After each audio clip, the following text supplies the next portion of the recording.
আচ্ছা,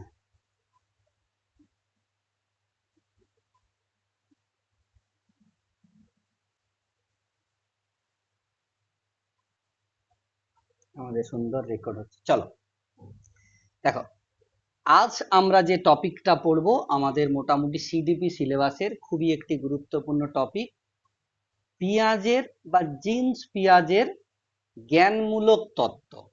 এটাকে অনেকে প্রজ্ঞামূলক তত্ত্বও কিন্তু বলে থাকে। আমরা নিশ্চয়ই বিকাশ কি সেই বিষয়টা পড়া হয়ে গেছে, অর্থাৎ যেখানে একটি শিশুর সর্বাঙ্গীন পরিবর্তন ঘটছে, তার দৈহিক, মানসিক, প্রাক্ষবিক, সামাজিক সমস্ত ধরনের কিন্তু বিকাশ ঘটছে, সেই বিষয়টা কিন্তু বিকাশের মধ্যে আসছে, যে তার সমস্ত ধরনের কিন্তু পরিবর্তন ঘটছে। তো এবারে জ্ঞানমূলক বিকাশের তত্ত্ব মানে কি, একটা ছোট্ট একটা গল্প রয়েছে, একটু বলে দেই। অ্যাকচুয়ালি পেঁয়াজে প্রথমের জীবনে কিন্তু ডাক্তার ছিল, সুইস ডাক্তার, মানে ওই সুইস যে আমাদের ইউরোপিয়ান কান্ট্রি রয়েছে, সেই সুইস, সেইখানকার সুইজারল্যান্ডের একজন ডাক্তার। তো তার প্রথম জীবনের দিকে 3টি সন্তান থাকা অবস্থায় তার স্ত্রী কিন্তু মারা যায়। এই যে যতগুলো আমরা সিডিপির গল্প পড়বো, খুব ইন্টারেস্টিং গল্প লুকিয়ে রয়েছে। তো তার স্ত্রী মারা যাওয়ার পর তার বাচ্চাগুলো 3টে থাকে, বিভিন্ন বয়সের, কেউ 7-8 বছর একটা বাচ্চা থাকে, একটা খুবই ছোট, আর একটা মাঝামাঝি, এরকম করে থাকে। তো সে ওই বাচ্চাগুলোর বিভিন্ন পরিবর্তন লক্ষ্য করে, যে বড় ছেলেটা যেমন আচরণ আগে কি ওয়াইফ দেখতো বাচ্চাদেরকে, যখন নিজে লক্ষ্য করছে বড় ছেলের আচার আচরণের মধ্যে তফাৎ আছে, বড় ছেলের বিভিন্ন বিষয়ে শিখার তফাৎ রয়েছে ছোট ছেলের সঙ্গে। আবার ছোট ছেলেটা যখন বড় হলো ওই পর্যায়ে, তখন বড় ছেলেটার মধ্যে যে পরিবর্তনগুলো লক্ষ্য করেছিল, সেই মেজ বা পরবর্তী যে ছেলেটা ছিল তার মধ্যেও সেই পরিবর্তনগুলোই কিন্তু লক্ষ্য করছে। তাহলে এই যে একটার পর একটা ছেলে তার বড় হয়েছে, এবং এই প্রক্রিয়াটাকে 11 বছর ধরে সে ঠিকঠাক ভাবে পর্যবেক্ষণ করেছে, তারপরে কিন্তু এই তত্ত্বে আসার চেষ্টা করেছে। ভাবনা চিন্তা করো, যে 11 বছর ধরে সে তার 3 শিশুর বিভিন্ন বয়সের যে বৃদ্ধি বিকাশ, বিভিন্ন রকমের, সেটা দৈহিক, মানসিক, সাংস্কৃতিক, প্রাক্ষবিক, এই প্রত্যেকটা বৃদ্ধি বিকাশকে সে কিন্তু লক্ষ্য করেছে, অবজার্ভ করেছে, মানে একদম পুঙ্খানুপুঙ্খ ভাবে যে লক্ষ্য করা যাকে বলছে। তারপরে এই তত্ত্বটার কিন্তু উদ্ভাবন করেছেন। এখানে কি আমাদের মধ্যে যে মানসিক বৈশিষ্ট্যগুলো থাকে, যে মানসিক বৈশিষ্ট্যগুলোর দ্বারা আমরা বিভিন্ন রকম যে বিচার বিবেচনামূলক কাজগুলো করতে পারি, সেই মানসিক বৈশিষ্ট্যগুলোর বিকাশের যে প্রক্রিয়া, সেটাই হচ্ছে জ্ঞানমূলক বিকাশ। অর্থাৎ আমাদের মধ্যে বিভিন্ন মানসিক বৈশিষ্ট্য থাকতে পারে, চিন্তন থাকতে পারে, সিদ্ধান্ত গ্রহণ থাকতে পারে, বিভিন্ন সমস্যার সমাধান থাকতে পারে। কিছু জিনিসকে যদি কেউ স্পিকার অন করে থাকে অফ করে দিবে, কেমন, বিভিন্ন ধরনের তার যে যুক্তিকরণের দক্ষতা, এই ধরনের যে মানসিক বৈশিষ্ট্যগুলো আমাদের মধ্যে রয়েছে, যেগুলোর দ্বারা আমরা বিচার বিবেচনা এগুলো করে থাকি, এদের যখন বিকাশের যে প্রক্রিয়া, তাকেই বলছি আমরা জ্ঞানমূলক বিকাশ বা প্রজ্ঞামূলক বিকাশ। তাহলে স্যার প্রজ্ঞা বিষয়টা কি? একদম ছোট্ট একটা বিষয়। যখন আমরা কোনো কিছু সম্পর্কে তথ্যগুলোকে সংগ্রহ করি, যে এই বিষয়টা সম্পর্কে আমি তথ্য সংগ্রহ করছি, এবং আমার মধ্যে ওই বিষয়ের সমস্ত তথ্যকে প্রসেস বা প্রক্রিয়া করার জন্য যে যে মানসিক প্রক্রিয়াগুলো যুক্ত হয়, বা যে যে মানসিক প্রক্রিয়াগুলোর প্রয়োজন হয়, তাদেরকে একসঙ্গে বলে প্রজ্ঞা।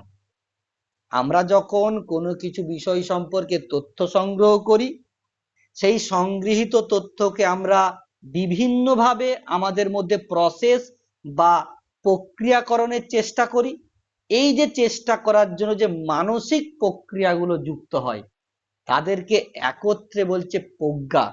প্রজ্ঞা আর নলেজ কিন্তু আলাদা। প্রজ্ঞার ইংলিশ টার্ম হচ্ছে কগনিশন, নলেজ হচ্ছে ব্রডার রেসপেক্ট, বৃহৎ ক্ষেত্রে কিন্তু থাকবে। যখন আমরা পরবর্তীকালে যখন নলেজের বিষয়গুলো আসবো তখন দেখব এই প্রজ্ঞার যে বিকাশ সেটাই হচ্ছে প্রজ্ঞামূলক বিকাশ। তাহলে কেমন ভাবে হতে পারে? পিঁয়াজে তার পুরো তত্ত্বটাকে দুটো মেজর পার্টে ভাগ করেছে। একটা প্রজ্ঞার বিকাশের উপাদান সমূহ, 2 নাম্বার প্রজ্ঞার বিকাশের স্তর সমূহ। ভালো করে বোঝার চেষ্টা করো। এই যে পুরো প্রজ্ঞামূলক বিকাশটা পেঁয়াজের দুটো পার্টে ভাগ করেছে। একটা পার্ট কি? প্রজ্ঞার বিকাশ, তার যে উপাদান, আর একটা প্রজ্ঞার বিকাশের বিভিন্ন স্তর। এবারে উপাদানে আসি প্রথমে। তাহলে প্রজ্ঞা বিষয়টার উপাদান দুটো, একটা হচ্ছে স্কিমা আর একটা হচ্ছে অভিযোজন, যাকে অ্যাডাপ্টেশন বলি। এটা সহজ ভাষায় বলে দিচ্ছি যে আমরা যে চিন্তা করি, কোনো কিছুকে বোঝার চেষ্টা করি, কোনো কিছুকে নিয়ে জানার চেষ্টা করি, তার যে প্রাথমিক উপাদানটা, অর্থাৎ যেটা দিয়ে আমরা কোনো কিছুকে জানতে চাইছি, যেটা দিয়ে আমরা কোনো কিছুকে বোঝার চেষ্টা করছি, আমাদের হয়তো মস্তিষ্কের মধ্যে কোনো বিষয় রয়েছে যেটা জানার চেষ্টা করছে, সেই উপাদানটাই হচ্ছে আমাদের স্কিমা। আমরা জন্মসূত্র থেকেই এই যে প্রবণতাটা কিন্তু পেয়ে থাকি, যেটা সাহায্যে আমরা কোনো কিছুকে জানার চেষ্টা করি এবং পরিবেশের সঙ্গে মিথস্ক্রিয়ার মাধ্যমে সেটাকে বোঝার চেষ্টা করি। এই যে বিষয়গুলোকে বোঝার বা পরিবেশের সঙ্গে মিথস্ক্রিয়া করার যে কাঠামোটার সাহায্যে আমরা করি, যেটা মানসিক কাঠামো, এই মানসিক কাঠামোটাই হচ্ছে স্কিমা। যে পেঁয়াজে এটাকেই স্কিমা বলে। তোমরা জাস্ট স্কিমার বিষয়টা মনে রাখবে, যার দ্বারা আমরা চিন্তা করতে পারি বা যার দ্বারা আমরা কোনো কিছুকে বোঝার চেষ্টা করি, তাকেই বলছে স্কিমা। নেক্সট টপিকে আমরা যাব কি? অভিযোজন বা অ্যাডাপ্টেশন কি? অভিযোজন বা অ্যাডাপ্টেশন মানে আমরা পরিবেশের যে অসঙ্গতিটাকে কিভাবে সামঞ্জস্যপূর্ণ বা সংহতি বিধানের চেষ্টা করছি। একটা ছোট্ট গল্পের মাধ্যমে একটা বোঝা যেতে পারে। যদি ধরে নাও যে তোমার কোনো বিষয় সম্পর্কে একটা ধারণা আগে থেকে আছে, কি তুমি একটা কালো রঙের ছাগল দেখেছো, তার 4টা পা রয়েছে, কান আছে, এরকম একটা তুমি ধারণা জানো, এটা তোমার আগে থেকে জানা একটা ঘটনা। এবারে হঠাৎ করে তোমার সামনে একটা কালো রঙের একই রকম কাছাকাছি কুকুর চলে আসলো।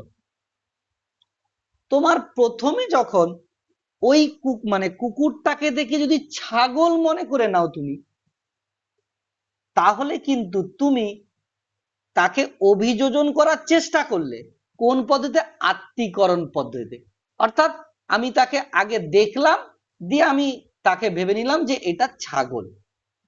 তারপরে তুমি গিয়ে যখন দেখছো সে ডাকছে ঘেউ ঘেউ করে, বা একটু ভালো করে লক্ষ্য করছিলে ছাগলে তো শিং ছিল, এর তো শিং নেই, তখন তুমি নতুন একটি তথ্যকে দিয়ে তোমার স্কিমাকে আরো প্রসারিত করছো। এইটাকে বলছে সংযোজন। তাহলে যখন নতুন তথ্য, হয়তো তুমি নতুন কোনোভাবে প্যাঙ্গোলিন দেখেছো, তাহলে যখন প্যাঙ্গোলিনকে নতুন দেখেছো বা বেবুনকে তুমি নতুন দেখেছো, দিয়ে তার সম্পর্কে নিজের স্কিমাতে তাকে অ্যাড করছো, এটাও আত্মীকরণ। সংযোজনটা কি?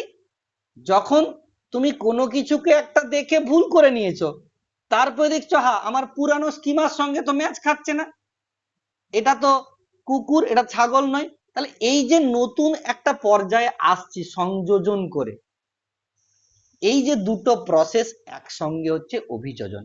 মানে অভিযোজনের দুটো অংশ, এটা আত্মীকরণ, একটা সংযোজন।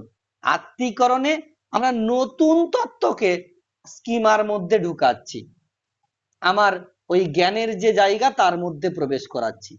আর সংযোজন, নতুন তথ্য এসেছে, আমার মধ্যে আগের যে স্কিমা ছিল ওই তত্ত্ব সম্পর্কে টুকটাক যা থাকার কথা সেইটাকে নিয়ে কিছুটা সংযোজন করছি, কিছুটা পরিবর্তন করছি। এইভাবে যখন আমার স্কিমাকে প্রসারিত করছি তখন তাকে আমরা বলি সংযোজন। এখানে দুটো ইংলিশ টার্ম জেনে রাখবে। আত্তীকরণের ইংলিশ টার্ম হচ্ছে অ্যাসিমিলেশন, ছকটাতে দেওয়া আছে দেখতে পাবে। আর সংযোজনের ইংলিশ টার্ম হচ্ছে অ্যাকোমোডেশন। এই দুটো টার্মকে অনেক সময় বাংলায় লিখেও প্রশ্ন করে দিতে পারে।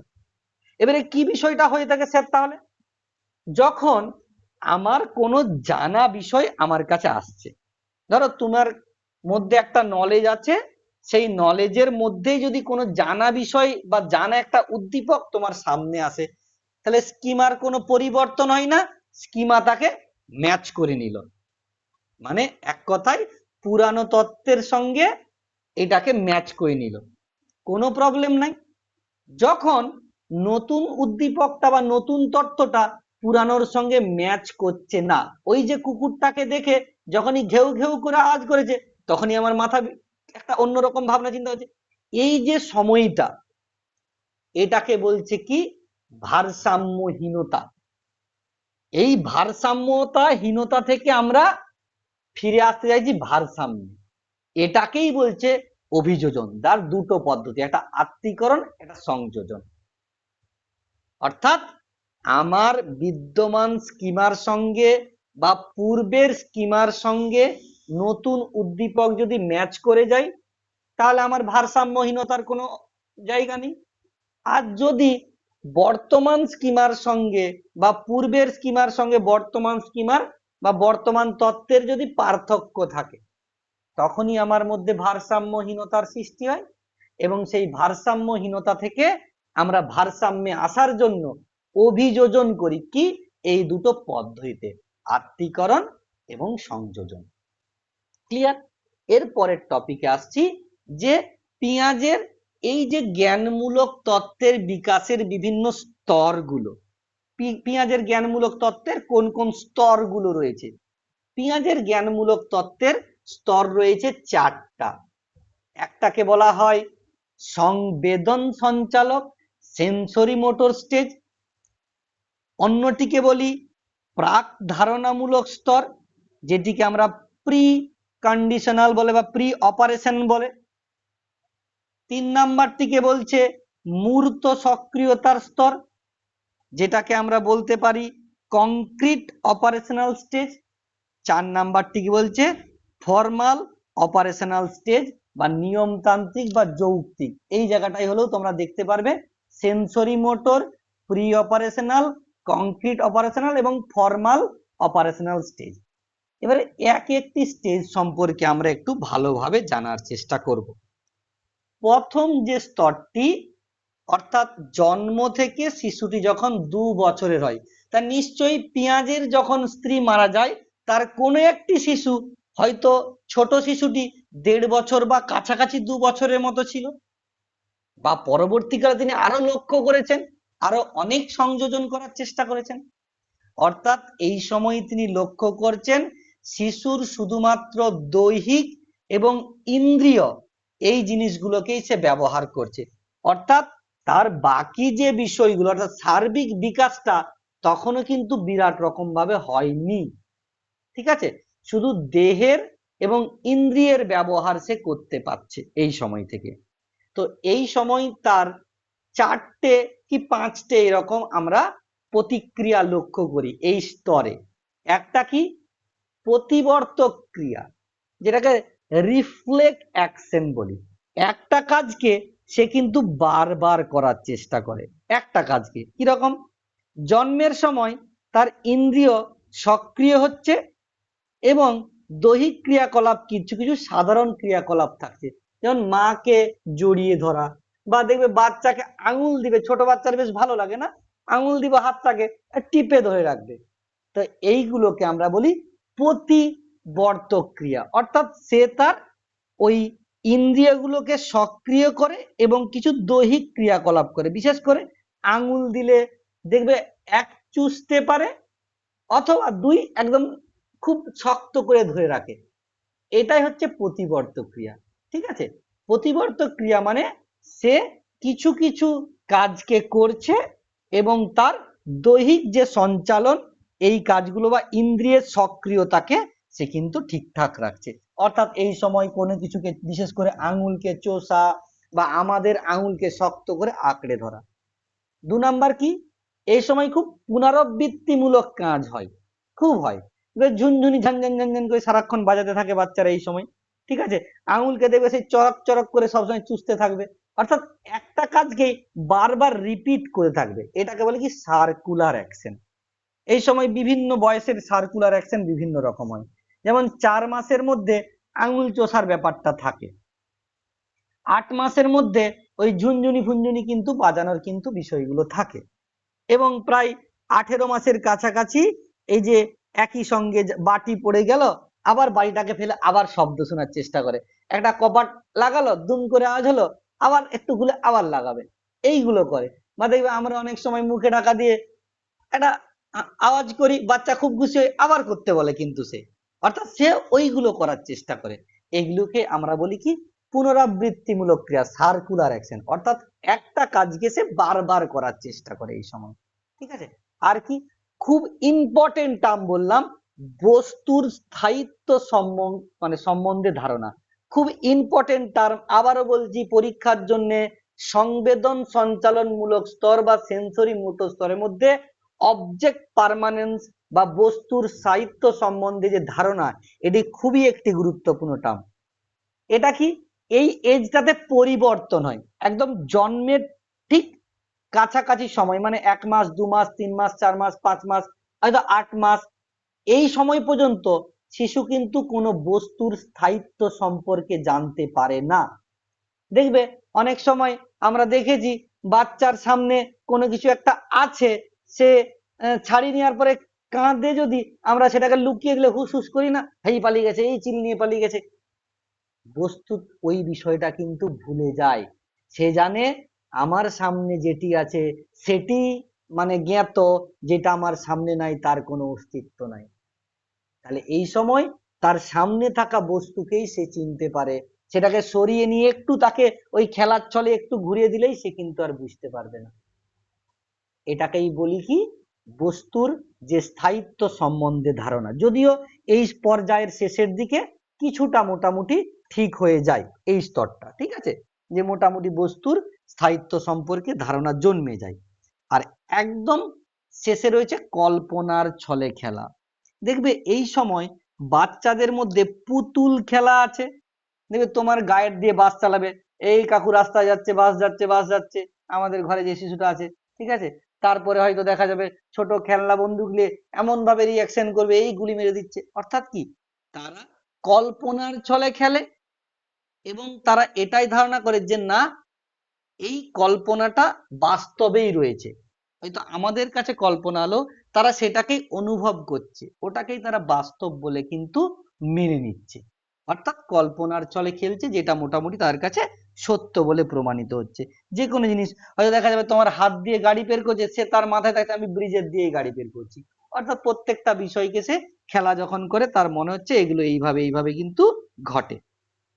সারাদিন এরকম অভিনয় সে করে খেলতে থাকে, গাড়িগুলো হোক বা এটা হোক, বা রান্না বাটি খেলতে শুরু করে, ভাত রান্না করছে, গ্যাস হয়তো সত্যিই সে ভাবছে গ্যাস জ্বলছে, ওই ছোট ছোট বাচ্চাদের কি সব বেরিয়েছে এখন দেখি তো বাচ্চাগুলোকে, তো অর্থাৎ তাদের মধ্যে একটা এরকম ব্যাপার থাকে, হয়তো গ্যাস সত্যিই জ্বলছে, রান্না সত্যিই হচ্ছে, ঠিক আছে, অর্থাৎ কল্পনার ছলে খেলে। এটা হচ্ছে সঞ্চালনমূলক যে স্তরটা, তাতে এই ঘটনাগুলো কিন্তু শিশুর মধ্যে ঘটে।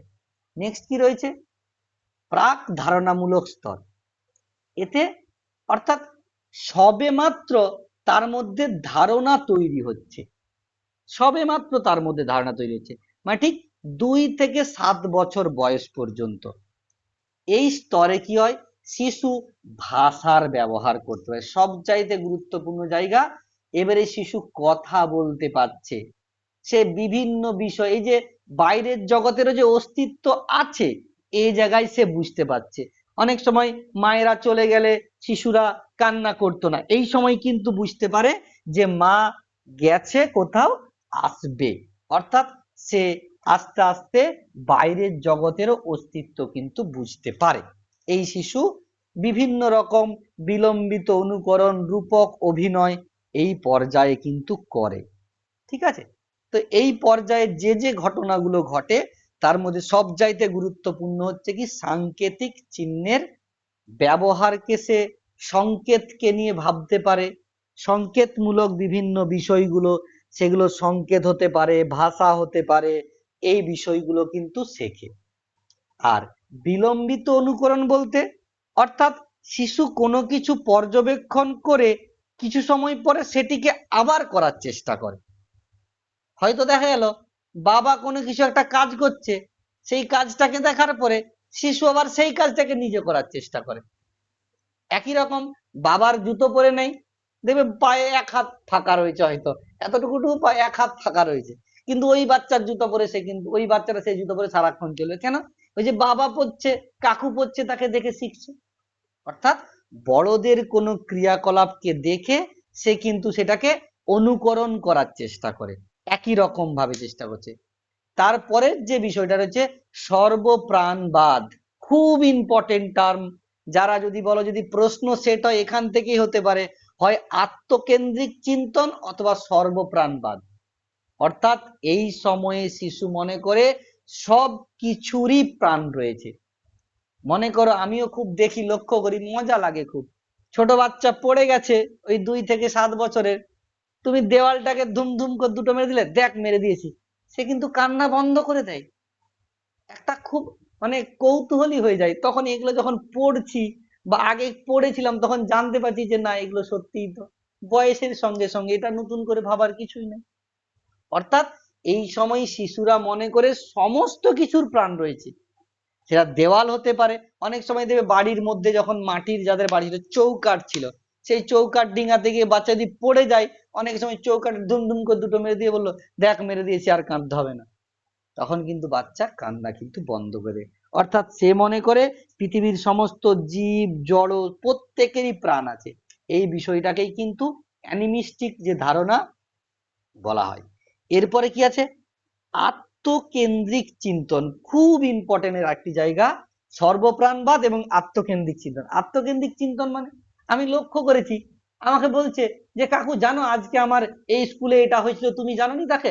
বলে আমি কি না, তুমি জানতেই পারো, না জানার কি আছে? আমি বলি কি করে জানো বাবু, তোমার স্কুলে কে কি করেছে? সে মনে করে আমি যেটা জানি পুরো বিশ্ব সেটা জানে। তার মনে এই ধারণা চলে যে আমি যেটাকে নিয়ে আছি বা আমার যেটা জানার জিনিস সেটা সবাই জানে নিশ্চয়ই। রাহুলকে, বিনয়কে, শ্যামকে, যদুকে আমিও জানবো, হয়তো তার স্কুলের বন্ধু, আমি হয়তো জানবো সে স্কুলে বন্ধুর সঙ্গে কি করেছে, আমাকে এসে বলবে জানো কাকু আজকে এই বন্ধুটা এরকম হয়েছে, তুমি তো জানো এই। মানে আমি কি করে জানবো তোমার স্কুলে কি হয়েছে, আমি কি করে জানবো? তুমি জানো না? তুমি জানো না আবার হয় নাকি? অর্থাৎ শিশু মনে করে সে যে ফিল্ডে আছে, যে সিচুয়েশন রয়েছে, সবাই সেটাই আছে, বা সে যেরকম ভাবে পৃথিবীকে ভাবে সবাই হয়তো পৃথিবীকে সেইভাবেই ভাবে, সেটা ভেবে নেয়। আর কি? একমুখী চিন্তন আরেকটি গুরুত্বপূর্ণ। সে দুটো জিনিস বোঝে না, সে কোনো জিনিস একদিকেই একটা চিন্তা। একটা ছোট্ট বিষয় বলছি, বিষয়টা একটা শিশুকে 1 কাপ দুধ তুমি একটা ছোট্ট গ্লাসে দিবে, একটা বড় গ্লাসে দিবে, বা একটা থালাতে দিবে, বাচ্চা সবসময় থালাটাকে নিবে, বেশি মনে করবে সে। অর্থাৎ ওই 1 কাপ দুধই গ্লাসে আছে অথবা থালায় আছে, পরিমাণ একই, কিন্তু বাচ্চা দেবে কি আচ্ছা থালাটায় অনেকটা জুড়ে রয়েছে, তাহলে ওইটাই বেশি। এটাকেই বলে সেন্ট্রেশন বা একমুখী চিন্তন। সে একদিকেই চিন্তা করতে পারে। এই জন্য দেখবে বাচ্চা এই সময় কত টাকার নোট খুব একটা ধারণা করতে পারেনি, এই টাকাটা বড় এই টাকাটা ছোট, এরকম ভাবনা চিন্তা। তার কাছে যেটা চকচকে টাকা মনে হয় সেটাই নিয়ে নেয়, বা তার সেই মুহূর্তে যেটা ভালো লাগে সেটাই নিয়ে নেয়। যে কোনটা বড় কোনটার অ্যামাউন্ট বেশি এগুলো কিন্তু বুঝতে পারে না। আর উভমুখী চিন্তনে সীমাবদ্ধতা, একটা কথাই সেম কথাটাই। অর্থাৎ একসঙ্গে দুটো বিষয়কে চিন্তা করতে পারবে না এই সময়। যে ইরার্সিবল যে থিঙ্কিং, যে একটা কাপেই সেই জলটাকে আমি অন্য একটা গ্লাসে ঢাললাম বা দুধটাকে আমি গ্লাসে এবং থালায় ঢাললাম, দুটোই যে সমান এই পার্থক্যটা কিন্তু সে বুঝতে পারে না। আর বাস্তব বোধ, এই বয়সে বাচ্চার মধ্যে আস্তে আস্তে কিন্তু বহির্জগৎ এবং অন্তর্জগৎ এই দুটো জগৎ সম্পর্কে ধারণা তৈরি হতে শুরু করে। এটা খুব একটা ইম্পর্টেন্ট, তবে জেনে রাখতে পারো। আর একটা কি, কৃত্রিমতা। শিশুর মনে এই সময় হয় সবকিছুই কিন্তু মানুষের সৃষ্টি, এই বোধ থেকেই কিন্তু সে জগৎকে বিচার করতে শুরু করে, যে না সবকিছুই মানুষ তৈরি করেছে, আর এরকম সেরকম বলে কিছু নেই। অর্থাৎ বিমূর্ত চিন্তন তার কোনো রকম এই মুহূর্তে আসছে না এই এজে। বুঝতে পারলে? এরপরে যেটা আসবো সেই স্তরটা হচ্ছে মূর্ত সক্রিয়তার স্তর বা কংক্রিট অপারেশনাল স্টেজ। এটা 7 বছর থেকে 11 বছর পর্যন্ত হয়। এই সময় আমরা আগের স্তরে যে সীমাবদ্ধতাগুলো ছিল, যে একদিকে চিন্তা করতে পারতাম, দুদিকে চিন্তা করতে পারতাম না, ঠিক আছে, কোনো বিষয় যেটা আমাদের কাছে নেই সেগুলো সম্পর্কে চিন্তা করা অনেক কঠিন হয়ে যেত, সংখ্যার ধারণা বুঝতে পারতাম না, এই সময় এসে কিন্তু আস্তে আস্তে ক্লিয়ার হতে শুরু করে যে শিশু এই সময় শ্রেণীবিন্যাস, পরিবেশের সঙ্গে প্রতিক্রিয়া, সমস্ত বিষয়গুলি সম্পর্কেই কিন্তু জানতে পারে। কি বলেছি প্রথমেই, শ্রেণীকরণের ক্ষমতা। এই সময় শিশুর মধ্যে, আমারও মনে আছে, দেখি ছোট ছোট বাচ্চারা বিভিন্ন কয়েন, কার্ড, স্ট্যাম্প, ঠিক আছে, এগুলোকে কালেকশন করতে শুরু করে, এগুলোকে নিজের কাছে রেখে সে এগুলোকে পৃথক পৃথক, আচ্ছা এটা 1 টাকার কয়েন, এগুলো এতগুলো, এগুলো এরকম কয়েন এতগুলো, অর্থাৎ তাকে শ্রেণীকরণ আস্তে আস্তে করতে পারে। অর্থাৎ একই জিনিসকে একসঙ্গে রাখা, আলাদা জিনিসকে আলাদাভাবে রাখা, এই সময় কিন্তু শিশুর মধ্যে তৈরি হয়। ক্রম পর্যায়ের ক্ষমতা কি, যেটাকে আমরা বলতে পারি সিরিয়েশন করতে পারে। সিরিজ মানে কি, সাজিয়ে রাখা। এই সময় বাচ্চা কিন্তু ছোট থেকে বড়, হালকা থেকে ভারী বা ভারী থেকে হালকা, ঠিক আছে, বড় থেকে ছোট, এই সমস্ত বিষয়গুলো কিন্তু সাজাতে পেরে যাচ্ছে। এরপরে আসছি আরোহী চিন্তন, যেটা ক্লাসে একজন জিজ্ঞাসা করছিল, আশা রাখছি এটা বলার পরে ক্লিয়ার হয়ে যাবে। আরোহী চিন্তন মানে কি, যে শিশু এক্ষেত্রে প্রথমে বিশেষ উদাহরণগুলোকে জানবে। একটা ছোট্ট গল্পের মধ্যে বললে আরো ভালো লাগবে তোমাকে। ধরো তুমি টিয়া পাখিকে উড়তে দেখলে, ময়না পাখিকে উড়তে দেখলে, শালিক পাখিকে উড়তে দেখলে, কাককে উড়তে দেখলে, এরকম অনেক তথ্য পাচ্ছ, যে আমি উড়তে দেখেছি কাককে, চিলকে, বাজ পাখিকে, ময়ূরকে, যারা যারা যে সমস্ত পাখিগুলো উড়ছে তুমি দেখেছো, দিয়ে তুমি সিদ্ধান্তে আসলে যে সমস্ত পাখি উড়তে পারে। অর্থাৎ যখন আমরা উদাহরণ বা প্রমাণ থেকে সিদ্ধান্তে যাই, তখন তাকে আমরা আরোহী, উঠছি ধীরে ধীরে, অর্থাৎ নিচ থেকে আস্তে আস্তে আস্তে আস্তে উপরের দিকে যখন উঠছি, এটাকেই বলছি কি আমরা আরোহী চিন্তন। অর্থাৎ আমি বিভিন্ন উদাহরণ জোগাড় করলাম, যে বললাম পাখির গল্পটা বললাম, বা আমি কোনো কিছু দেখলাম যে এই মানুষ মরণশীলের যে ঘটনাটা, শ্যামবাবু 80 বছরে মরেছে, যদুবাবু এত বছরে মরেছে, এই বাবু এত বছরে মরেছে, আমি এরকম করে তথ্য জোগাড় করছি বা উদাহরণ জোগাড় করছি। তারপর আমি সিদ্ধান্ত নিলাম কি, মানুষ মরণশীল, মানে যে জন্মগ্রহণ করেছে সে মরবেই, যে সিদ্ধান্ত আসলাম কি থেকে, উদাহরণ বা তথ্য থেকে। এটাকেই আমরা বলি আরোহী চিন্তন। উদাহরণের সাহায্যে যখন আমরা যে কোনো পদ্ধতির ব্যাখ্যা করি এবং সেখান থেকে সিদ্ধান্ত বা সামান্যীকরণের চেষ্টা করি, অর্থাৎ সরলীকরণ করি, এক একটি ঘটনাকে দেখে যখন সরলীকরণ করি, তাকেই বলি আরোহী চিন্তন। খালি মনে রাখবে, এখানে আমরা বিশেষ থেকে সাধারণের দিকে যাই, এখানে আমরা উদাহরণ থেকে সিদ্ধান্তের দিকে যাই, এই বিষয়গুলো মাথায় রাখলেই হবে। এই বিষয়টা মনে রাখবে, প্রথমে লক্ষ্য করে যে শ্যামবাবু মরণশীল, তারপরে দেখেছে রামবাবু মরণশীল, সরি মরেছে, তারপরে দেখেছে যদুবাবু মারা গেছে, এই যে এক একটা মানুষ মারা গেছে এরকম লক্ষ্য করেছে, তারপরে সে সিদ্ধান্তে আসছে যে মানুষ মানেই মারা যাবে। এটাকেই বলছি আরোহী চিন্তন। আশা রাখছি এরপরে আর প্রবলেম হবে না। এরপরে আমরা যাব কি, মূর্ত চিন্তনের ক্ষমতা। খুব ইম্পর্টেন্ট পয়েন্ট, পরীক্ষাতে পড়েছে অনেক সময়, যে এই স্তরে বাচ্চারা শুধুমাত্র মূর্ত ধারণাগুলিকেই বুঝতে পারে। অর্থাৎ মূর্ত বলতে যেগুলোকে দেখা যায় সেই ধারণাগুলোই কিন্তু বাচ্চারা এই সময় বুঝতে পারে। অন্যান্য বিষয় যেমন স্বাধীনতা সম্পর্কে ধারণা, এই সময় বাচ্চা কিন্তু বুঝতে পারবে না 7 থেকে 11 বছর। এই যে ভারত মায়ের প্রতি যে আমাদের ভালোবাসা, ঠিক আছে, দেশ ও মাতার প্রতি যে আমাদের আবেগ, এই 7 থেকে 11 বছরের মূর্ত সক্রিয়তা স্তরে বাচ্চারা কিন্তু বুঝতে পারবে না। তারা কি বুঝতে পারে? যেগুলো মূর্ত ধারণা। এই যে দেশের প্রতি ভালোবাসা, মায়ের প্রতি ভালো, এটা বিমূর্ত, একে দেখা যায় না, স্পর্শ করতে পারি না। এরা যে মূর্ত যেগুলো আছে সেগুলো বুঝতে পারে। যেমন টেবিল, একটা টেবিল সম্পর্কে ধারণা করতে পারবে। আচ্ছা ব্যাগ, ব্যাগ সম্পর্কে, কারণ এগুলো মূর্ত বিষয়, এগুলোকে ছুতে পারবো, দেখতে পাবো। আর যে বিষয়গুলো দেখতে পাওয়া যায় না, মায়ের ভালোবাসা, বাচ্চারা এখানে এটাকে ইভালুয়েশন করতে পারবে না। বা বিদ্যালয়ে যে একটি স্টুডেন্টদের সঙ্গে অন্য স্টুডেন্ট যে একটা আত্মিক সম্পর্ক, এগুলো কিন্তু বাচ্চারা এই পর্যায়ে এসে বুঝতে পারে না। এরপরে কি আছে? সংরক্ষণের নীতি। সংরক্ষণের নীতি মানে আগের যে ঘটনাটা বললাম একই রকম, অর্থাৎ এই পর্যায়ে বাচ্চা কোনো কিছুকে একই রকম ভাবে সংরক্ষণ করতে পারে। ওই যে কালেকশন বা ওই শ্রেণী যে করণ, এই ধারণাগুলোর বিষয়গুলো। আর কি? সংখ্যার ধারণা, বাচ্চার মধ্যে আস্তে আস্তে সংখ্যার সম্পর্কে ধারণা আসছে এই সময়ে।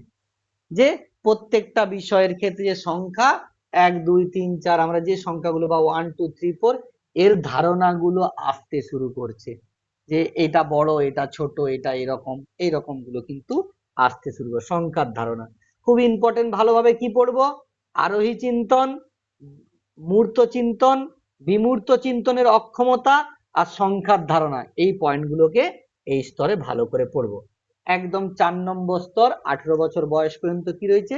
এই সময় বাচ্চার মধ্যে কার্যকারণ সম্পর্কিত ধারণাগুলো জন্মায়, যে এটা কেন হয়েছে, কিভাবে হয়েছে, এই বিষয়গুলো বা ভবিষ্যৎ সম্পর্কেও বাচ্চা চিন্তা, আমি যদি এই রকম করি তাহলে আমার খারাপ ফলাফল হবে, মানে আমি যদি সঠিকভাবে পড়াশুনো না করি তাহলে আমার ফলাফল খারাপ হবে। এই ধারণাগুলো কিন্তু এইভাবে জন্মাতে শুরু করে এই পর্যায়ে, অর্থাৎ 11 থেকে 18 বছর পর্যন্ত। এখানে কি? বিমূর্ত চিন্তনের ধারণা আসতে শুরু করে, খুব ইম্পর্টেন্ট। অর্থাৎ দেশ ও মায়ের প্রতি ভালোবাসা, স্বাধীনতা, ন্যায় বিচার, ন্যায্যতা, এই বিষয় সম্পর্কে ধারণা কিন্তু আসতে শুরু করে 11 বছর থেকে বা 11 বছরের পর থেকে। অর্থাৎ বিমূর্ত বিষয়গুলো সম্পর্কে বাচ্চারা বুঝতে পারে। এরপরে আসবো কি? অবরোহী চিন্তন। আগে একটা বললাম আরোহী, ইন্ডাকটিভ প্রসেস, এখানে যে ডিডাকটিভ, অর্থাৎ সিদ্ধান্ত থেকে আস্তে আস্তে আমি ফিরে আসবো। যেমন আমি প্রথমে সিদ্ধান্ত করে নিলাম কি, পাখি উড়ে, এবার আমি মিলাচ্ছি, আচ্ছা ময়না পাখি উড়ে, টিক মার্ক দিলাম। আচ্ছা টিয়া পাখি উড়ে, টিক মার্ক দিলাম। আচ্ছা ময়ূর উড়ে, টিক মার্ক দিলাম। অর্থাৎ আমি আগে সিদ্ধান্ত করে ফেলেছি, দিয়ে আমি এবারে উদাহরণ খুঁজছি, উদাহরণ জোগাড় করছি। অর্থাৎ যখন সিদ্ধান্ত থেকে প্রমাণের দিকে বা উদাহরণের দিকে নেমে আসে, দেখো ধাপে ধাপে নামছে, সিদ্ধান্ত থেকে নামছি। ডিডাকটিভ মানে কি? নামা। আর ইন্ডাকটিভ মানে ওঠা। উদাহরণ থেকে উঠে উঠে সিদ্ধান্তে গেলাম, ইন্ডাকটিভ প্রসেস বা আরোহী চিন্তন। অবরোহী, প্রথমে সিদ্ধান্ত করে ফেলেছি মানুষ মরণশীল, এবারে খুঁজছি, আচ্ছা শ্যামবাবু মারা গিয়েছিল, টিক দিলাম। আচ্ছা যদুবাবু মারা গিয়েছিল, টিক দিলাম। এরকম করতে করতে আমি সিদ্ধান্ত এলাম কি, কোন মানুষকে আমি একটা নির্দিষ্ট বয়সের পরে জীবিত দেখিনি, তাহলে সিদ্ধান্তে আসতে পারলাম কি, যে মানুষ মারা যায়। এই যে আগে সিদ্ধান্ত করে তারপরে মিলিয়ে নিলাম, এটাকে বলি আমরা কি? অবরোহী চিন্তন। অর্থাৎ আমরা সিদ্ধান্ত থেকে উদাহরণের দিকে আসছি বা উদাহরণগুলোকে মিলিয়ে নিচ্ছি। আর কি? সমস্যা সমাধানের যে ধারণা, এই পর্যায়ে কিন্তু বাচ্চার মধ্যে এটা আস্তে আস্তে শুরু করে। তারা বিভিন্ন সমস্যার সমাধান করতে শুরু করে এই বয়সে। কোনো কিছু যেগুলো নিজের যেগুলো ঘটে, সেগুলোই সেই সমস্যাগুলোই কিন্তু আস্তে আস্তে পরিবর্তন করার চেষ্টা করে। আত্মকেন্দ্রিক মানে এই সময় বিশেষ করে দেহের সম্পর্কে তারা ওয়াকিবহল হতে শুরু করে। দেখো এজটা দেখো, 18 বছরের কাছাকাছি। এ মনে হয় আমাকে লক্ষ্য করছে, সে মনে হয় আমাকে লক্ষ্য করছে। অর্থাৎ নিজের একটা দৈহিক যে পরিবর্তন, এগুলো সম্পর্কে কিন্তু সবসময় একটা নিজের সম্পর্কে ভাবনা চিন্তা থাকে তার। আগের আত্মকেন্দ্রিক, আমি যেমন করে ভাবি পৃথিবী তেমন করেই ভাবে। এ আত্মকেন্দ্রিক, অর্থাৎ নিজের সম্পর্কে আস্থাচার, এ মনে হয় আমাকে লক্ষ্য করছে, অবজার্ভ করছে, এই ধারণাগুলো বা দৈহিক পরিবর্তন যেগুলো ঘটছে সেই বিষয়গুলো সে কিন্তু লক্ষ্য করছে। আর কি যুক্তিপূর্ণ চিন্তন, অর্থাৎ এই এজে বাচ্চার মধ্যে প্রচুর পরিমাণ কিন্তু যুক্তি তর্ক এগুলো বাঁধতে শুরু করে। দেখবে 18 বছরের কাছাকাছি মানে বাচ্চা এবারে ঘরের সঙ্গে কিন্তু এটা নয় সেটা হয়, এটা কেন নয় এরকমই কিন্তু প্রতিবাদ করতে শুরু করে। অর্থাৎ শিশু এই স্তরে নিজেকে যুক্তিপূর্ণ মানুষে পরিণত করে। বুঝতে পারলে? অর্থাৎ বিভিন্ন ভাবে সে এবারে বড় হয়ে যাচ্ছে। এই 4টা স্টেজ আমরা ভালো করে দেখলাম। এটুকু আমরা বলতে পারবো যে পেঁয়াজের এই তত্ত্ব থেকে আমরা শিক্ষার্থীদের কোন বয়সে কতটা প্রয়োজনীয়তা রয়েছে, কোন কোন বিষয়গুলোকে পড়া, বাচ্চা কোন ধরনের ভুলগুলো করলে তাকে কতটা আমরা মেনে নিতে পারি, এই সমস্ত বিষয়গুলো, এবং তাকে দেখে যে আমরা শিক্ষার পরিকাঠামো গঠন করব, সেই বিষয়গুলো কিন্তু খুব গুরুত্বপূর্ণ আমাদের কাছে হয়ে দাঁড়ায়। অর্থাৎ বাচ্চার মধ্যে কতটা ম্যাচুরেশন এসেছে, তার কাছে ভারসাম্যহীনতা কতটা গুরুত্বপূর্ণ, এই বিষয়গুলোকে জেনেই কিন্তু আমরা একটি শিশুর কতটা শিক্ষা দেওয়ার প্রয়োজন সেগুলো কিন্তু গঠন করে থাকি বা সেই রকম পরিকল্পনা গ্রহণ করে থাকি। যদি কারো এখন পর্যন্ত যতটা পড়ালাম বোঝাতে না পেরে থাকি বা আমার কথাতে বুঝতে পারোনি, তাহলে বলো, আমি আবার সেই জায়গাটাকে একটু ক্লিয়ার করার চেষ্টা করব। স্যার তাহলে অবরোহী চিন্তন সাধারণ থেকে বিশেষ হবে? হ্যাঁ, অবশ্যই। অবরোহী চিন্তন মানে আমরা আগে সাধারণীকরণ অর্থাৎ সিদ্ধান্ত থেকে উদাহরণের দিকে নেমে আসবো আস্তে আস্তে, অর্থাৎ বিশেষ বিশেষে যেতে পারবো আমরা।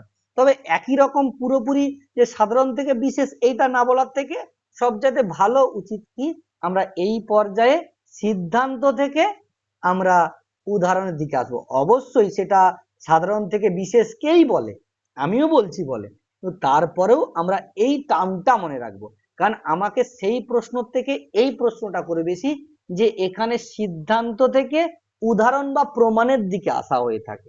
বুঝতে পারলে? হ্যাঁ।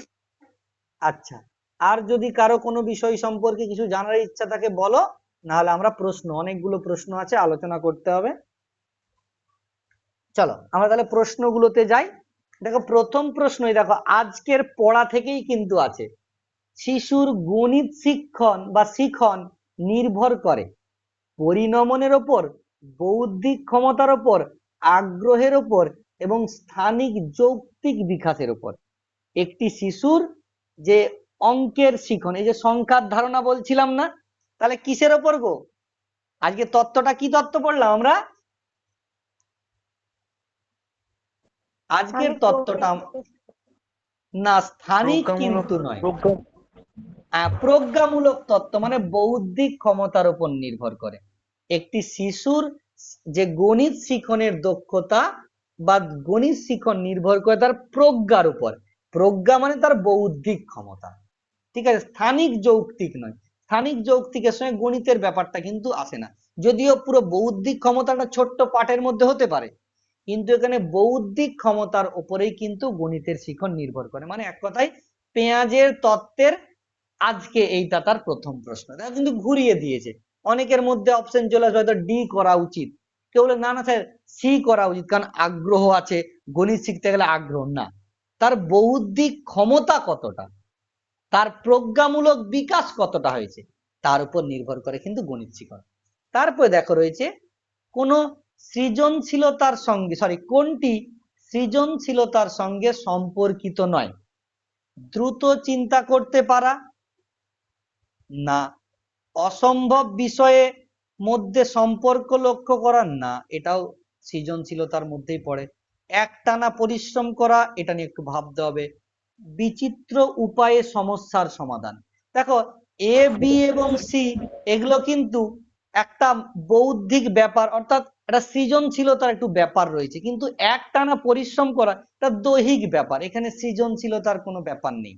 তাহলে এখানে 12 আমরা সি করতে পারি। যদি কারো কোনো জায়গাতে কোনো বুঝতে প্রবলেমে বলবে যে স্যার আমার এই প্রশ্নটাতে আপনার উত্তরে আমি সন্তুষ্ট নই, তার কারণ আমি বলছি আমি যে উত্তরটা দিই সেটাই যে একদম 100% অ্যাকিউরেট পর্ষদ নিবে বলা যাচ্ছে না।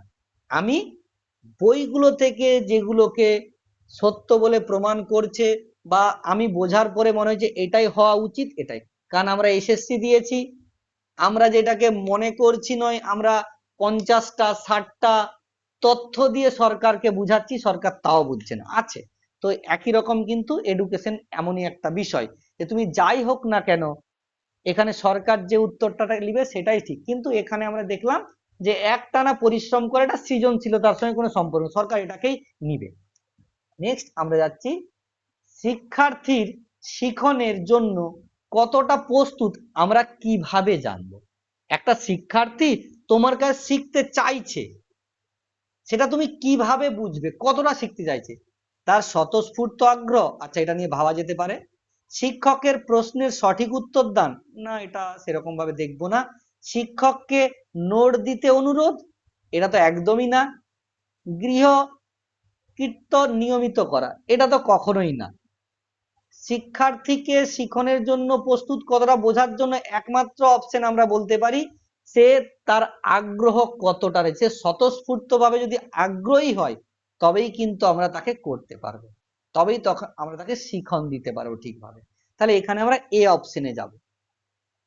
তারপরে রয়েছে পরীক্ষার খাতায় অধিকাংশ, দেখো এখানে একটা খুব গুরুত্বপূর্ণ প্রশ্ন, পরীক্ষার খাতায় অধিকাংশ শিক্ষার্থী একটি প্রশ্নের উত্তর ভুল লিখেছে, তাহলে সম্ভাব্য কারণ কি হতে পারে?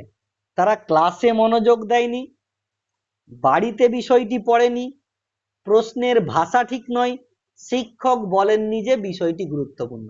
দেখো আমি প্রথম দিন ক্লাসে পড়াতে এসে একটা কথা বলেছিলাম, আমরা স্যারকেও ভুল বলবো না এবং শিক্ষার্থীকেও ভুলবো না, আমরা কি বলবো? ম্যানেজমেন্টকে ভুল বলবো। তাহলে প্রথম কথা, ক্লাসে মনোযোগ দেয়নি শিক্ষার্থীর ভুল হয়ে যাবে, এটা বলা যাবে না। বাড়িতে বিষয়টি পড়েনি একই রকম, শিক্ষার্থীকে ভুল, ওকে দোষারোপ করা যাবে না, বাচ্চাকে কোনো দোষারোপ করা যাবে না। শিক্ষক বলেননি বিষয়টি গুরুত্ব, একই রকম শিক্ষকের উপর আমি চাপ সৃষ্টি করতে, তাহলে কি? প্রশ্নের ভাষাটা ঠিক হয়নি, অর্থাৎ প্রশ্নের ভাষাটা বাচ্চারা বুঝতে পারেনি তাই ভুল করেছে। দেখো এখানে শিক্ষকও কোনো ভুল নয়, এখানে বাচ্চারও কোনো ভুল নয়, এখানে প্রশ্নের ভুল। তাহলে ঠিক আছে, এখানে প্রশ্নের ভাষাটা ঠিক হয়নি, অর্থাৎ বাচ্চাদের বোঝার মতো হয়নি। এরপরে কি, প্রথম প্রজন্মের শিক্ষার্থীরা কখনো কখনো ক্লাসে অমনোযোগী হতে পারে, তার কারণ কি? কি কারণে হতে পারে? বাড়িতে কেউ সাহায্য করার নেই, বাড়িতে অনেক কাজ করতে হয়, পড়াশুনোর চেষ্টা নেই, শিক্ষকের ভাষা বুঝতে অসুবিধা হয়। দেখো প্রথম কথা, শিক্ষককে আমি কিছু বলতে যাচ্ছি না, পড়াশুনোর চেষ্টা করে না শিশুকেও কিছু বলতে যাচ্ছি না, তাহলে শিক্ষকের ভাষা বুঝতে পাই না, করব না। পড়াশুনোর চেষ্টা করে না, এটাও বলবো না। কি, বাড়িতে কাজ, বাড়িকেও ভুল বলছি না, বাড়িতে কেউ সাহায্য করার নেই, গুরুত্বপূর্ণ পয়েন্ট, ভালো করে। বাড়িতে অনেক কাজ করতে মানে শিশুকে খাটাচ্ছে, এটা কিন্তু করা যাবে না। এখানে কি, শিশুকে পড়ানোর মতো বাড়িতে কেউ নেই, অর্থাৎ যাকে দেখে শিশু শিখবে, তাহলে এখানে উত্তর কিন্তু এতে যাবো। দেখো এই এটা বাকি প্রশ্নগুলো থেকে নিজেকে বাঁচানো যাচ্ছে, যে তার পড়ানোতে ইচ্ছা আছে, পড়তে ইচ্ছা আছে, কিন্তু তাকে বাড়িতে পড়ানোর লোক নাই। বাবা হয়তো পড়াশুনো জানে, বাবা কাজে, মা হয়তো পড়াশুনো জানে বা মা জানেন না, যেটা হোক হতে পারে, জানে না বা জানেন যেটাই হোক, বাট সেও বাড়ির বিভিন্ন কাজে, তাহলে সে যে অমনোযোগী তার কারণ তার বাড়িতে তাকে কেউ পড়াতে পারছে না বা সাহায্য করতে কেউ পারছে না। এখানে এতে আমরা যাব। যদি কারো আমার এই প্রশ্নটা নিয়ে ধারণা বলার থাকে তাহলে বলতে পারো যে স্যার আমার এটা একটু প্রবলেম হচ্ছে, আমি জানতে চাইছি নতুন করে। তারপর আছে দেখো একদম সহজ প্রশ্ন, জন পিয়াজে বা জ্যা পিয়াজে প্রবর্তন করেছেন কোন তত্ত্ব? 2018 সালে পড়েছিল ত্রিপুরার এসএসসি তে। দেখো এটা সাতটা উপাদান তত্ত্ব, এটা এর তত্ত্ব নয়। সাধারণ উপাদান তত্ত্ব এটাও নয়। দেখো সংবেদন সঞ্চালক মূলক স্তর তত্ত্ব, এটা কিন্তু আমরা একটু আগেই পড়লাম, সেন্সরি মোটর স্টেজ, তাহলে 165 এ উত্তরটা হবে। কেমন? তারপরে আছে দেখো আজকের যে প্রশ্নটা ইউজিসি নেটে কিন্তু পড়েছিল 2019 সালে, 19-এও পড়েছিল, 20-তেও পড়েছিল, কিন্তু আমি আর 20-র প্রশ্নটা নেইনি, 19টাকে নিয়েছি। দেখো এখানে 4টা স্তর দিয়েছে, 5টা কাজ দিয়েছে। দেখো প্রথম স্তরটাই দেখো সংবেদন সঞ্চালক মূলক স্তর। দেখো আমরা সংবেদন সঞ্চালক মূলক স্তরে কি পড়ে এসছি, দেখো আছে বস্তুর স্থায়িত্ব সম্বন্ধে ধারণা, অবজেক্ট পার্মানেন্স। এখানেও দেখো প্রশ্নটা কি বলছে, এর সঙ্গে সি, দেখো বস্তুর স্থায়িত্ব, তাহলে এর সঙ্গে 3 মেলালেই কিন্তু উত্তরটা হয়ে যাচ্ছে। দেখো এর সঙ্গে 3 একটি বিষয়ে আছে, দেখো এতে আছে, এর সঙ্গে 3 এতে আছে, বাদ বাকিগুলোতে নেই, তা একবার মিলিয়ে নেই। পাক সক্রিয়তা, এটা প্রি অপারেশনাল স্টেজ, এটার সঙ্গে দেখো 2 যাবে, ট্রানজাকশন যুক্তি, মানে সে জাস্ট বিষয়গুলোকে সাজাতে পারছে সিরিজ অনুযায়ী। তারপরে কি মূর্ত সক্রিয়তা স্তর, সেখানে 4 উল্টোকরণের চিন্তা। উল্টোকরণের চিন্তা মানে কোনটা বলেছিলাম মনে আছে, এই যে 1 গ্লাস জল, সেটাকে তুমি কাপে ঢালো বা বালতিই ঢালো, বাচ্চা বালতিটা বড় বেশি মনে করবে কোথায়, সেটা প্রাকে। মূর্ততে কিন্তু বলবে না উল্টো করলে কোনো যায় আসে না, মানে অ্যাকচুয়ালি এই কথাটা সে বুঝতে পারছে। আর দিতে হচ্ছে 1, অর্থাৎ প্রকল্প তৈরি, মানে যেটাকে আমরা বললাম যুক্তিকরণের ক্ষমতা। দেখো প্রকল্প তৈরি ও বিশ্লেষণ, অর্থাৎ সে এখানে যুক্তিকরণ করতে পারছে। এখানে তাহলে এর উত্তরটা হবে। তারপরে দেখো পেঁয়াজের সংবেদন সঞ্চালক মূলক স্তরের সঙ্গে যুক্ত, একটু আগেই হয়েছে, আমরা দেখতে পাচ্ছি অবজেক্ট পার্মানেন্স, একদম 170 এ হবে অবজেক্ট পার্মানেন্স, এই সময় কিন্তু হয়। এটা 2015 সালে ইউজিসি নেটে ডিসেম্বর সিরিজে পড়েছিল। এরপরে আছে কি পেঁয়াজের বুদ্ধিমত্তা তত্ত্বটি, দেখো একই ব্যাপার, বৌদ্ধিক তত্ত্ব, বুদ্ধিমত্তা তত্ত্ব, যেটাই বলি কেন প্রজ্ঞামূলক তত্ত্ব একই জিনিস, বৌদ্ধিক ব্যাপার। বিস্তারিত বিবরণ দেওয়ার চেষ্টা করেছে, সৃজনশীলতা না, সৃজনশীলতার কোনো বিষয় নেই, ব্যক্তিত্ব না, ব্যক্তিত্ব নেই, যৌক্তিক বিচার শক্তি, হ্যাঁ অবশ্যই যৌক্তিক বিচার শক্তি কিন্তু তার তত্ত্বে ছিল।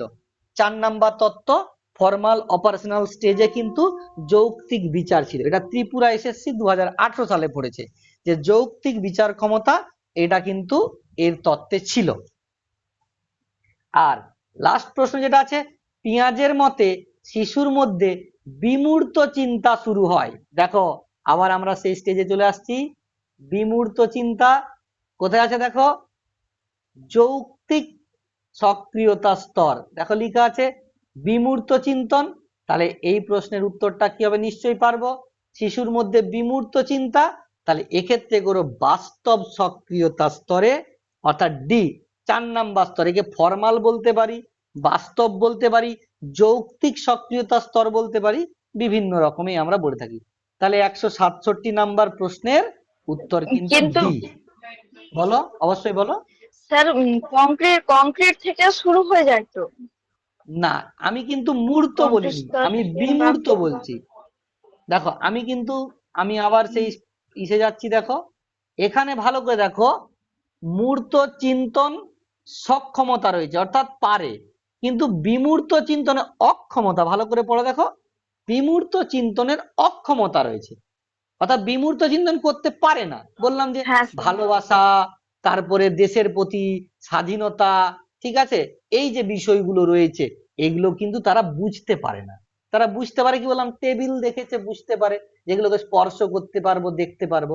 তাহলে বিমূর্ত চিন্তন দেখো যৌক্তিক হচ্ছে, দেখো 1 নাম্বার পয়েন্ট আছে, বিমূর্ত চিন্তন যৌক্তিক যে স্তর রয়েছে বা যৌক্তিক সক্রিয়তা স্তর সেখানে রয়েছে। বুঝতে পারলে? Thank you. যদি জানার থাকে